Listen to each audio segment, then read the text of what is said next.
Welcome back to the deep dive. We always try to bring you right to the source material, and today's no different. We're diving into some recently declassified documents all about Lee Harvey Oswald, specifically what he was up to in Mexico City in the summer of '63, just a few months right before Dallas.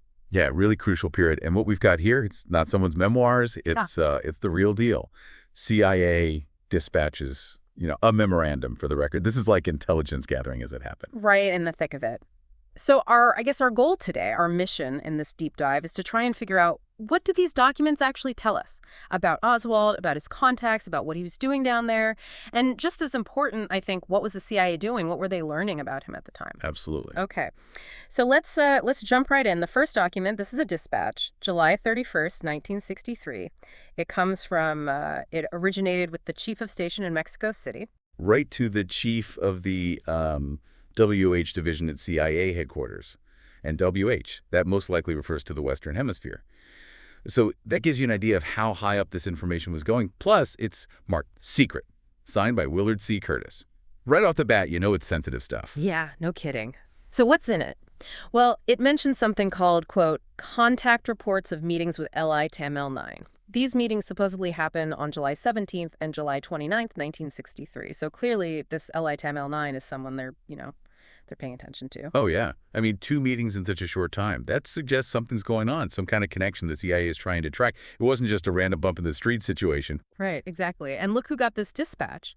Different branches of the CIA. You can tell they're taking this seriously from the get-go. Either Oswald was on their radar already, or the people he was meeting with were, raising flags.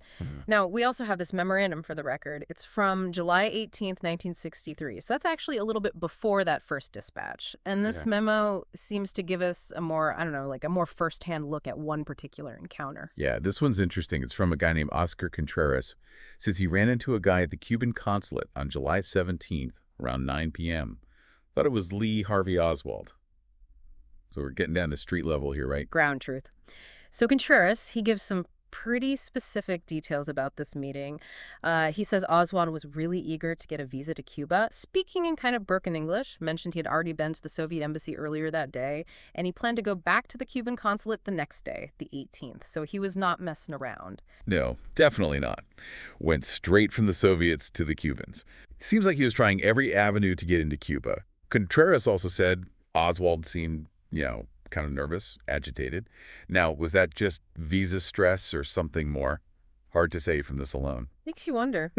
Now, it says here that Contreras had dealt with the Cuban consulate before with visas and stuff, so maybe that's why he was there that night, why he noticed Oswald, or why Oswald talked to him, who knows. And get this. Contreras was supposed to meet someone at the Soviet embassy the very next morning, the 18th. This guy was plugged into something. Definitely moving in those circles. And the key thing is Contreras contacted whoever he was reporting to, presumably CIA, around 11 p.m. that same night, July 17th. So whatever went down, they thought it was important enough to report right away. Yeah, they were definitely paying attention. Okay, so the memorandum then goes on to say what happened on the 18th. After that first meeting Contreras told us about, right? And guess what? Oswald did go back to the Cuban consulate, just like he said he would. Mm-hmm. This time, they saw him talking to a woman there, overheard him saying he'd been to the Soviet embassy, and they told him to come to the Cuban consulate. Again, very persistent, using one embassy to try and get what he needed from the other one. But it doesn't sound like it went well. The woman told him, hey, it's going to take a few days to process this visa, come back later. And the memo says Oswald was not happy about that. Seemed kind of impatient or like he was in a hurry. Yeah, either he genuinely had to travel ASAP, or maybe he thought he'd get special treatment, Yeah. Or it could be something else entirely. Who knows? We're only seeing part of the picture here. Totally. And Contreras, he saw Oswald leaving the consulate, said he was looking around, nervously. So that, combined with what he said earlier, it paints a picture of someone who's feeling the heat, right? Maybe worried about being watched. It does. Okay. Keep in mind, though, this is just one guy's observations. But the consistency, the nervousness, looking around, it does stick out. Definitely something to consider. No doubt.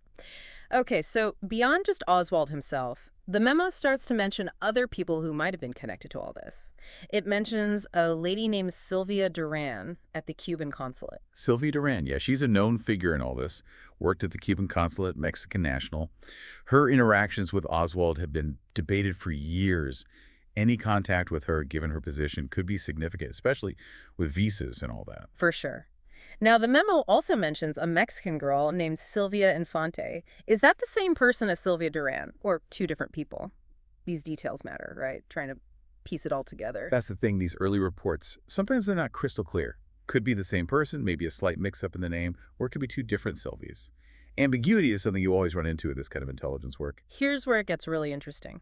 The memo mentions a possible meeting between, remember, LITAMIL-9 from that dispatch. Well, they might have met with Sylvia Duran on July 26th. So this is what, a few days before that other reported meeting between LITAMIL-9 and Oswald. Wow. Whoa, yeah, that could be huge.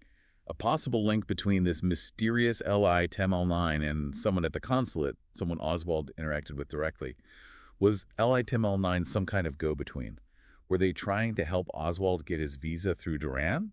Or was it something else altogether?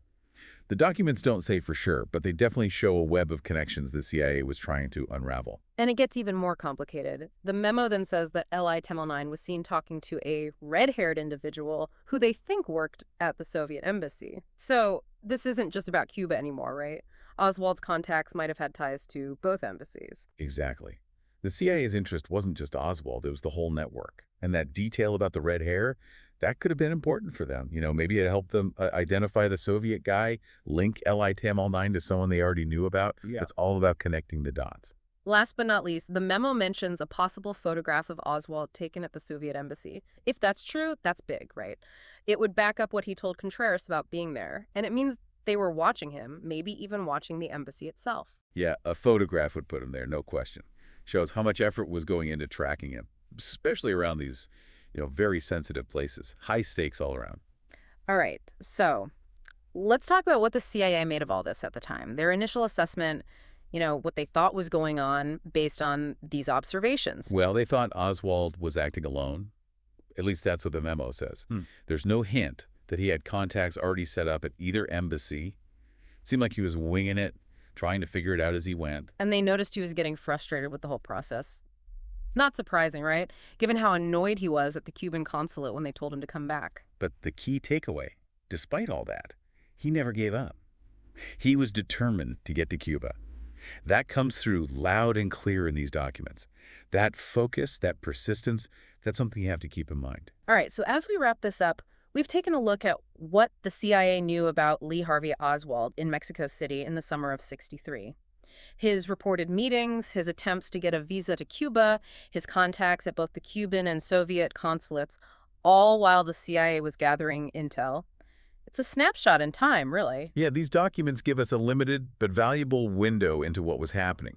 They show Oswald interacting with these embassies, and they show the very beginnings of the CIA's efforts to understand what he was up to. So here's a final thought for you. Looking at all this, what do you think Oswald's real motivations were at this point?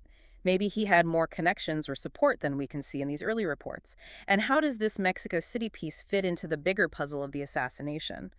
It's a complex story with a lot of unanswered questions, and these documents, they add a few more pieces to consider. Thanks for joining us on the deep dive. See you next time.